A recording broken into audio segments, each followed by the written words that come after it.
chiesto a questi ragazzi di avere lo stesso coraggio, lo stesso spirito etico e la stessa spregiudicatezza che Tonet ebbe 160 anni fa.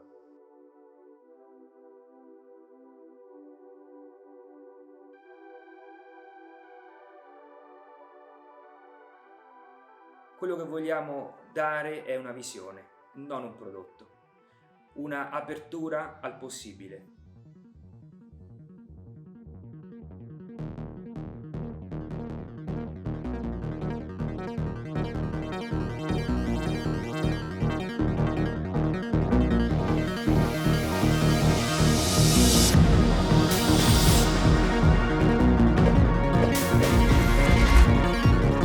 Ciò che conta per noi è l'esperienza e l'interazione quindi tra le persone e il contesto.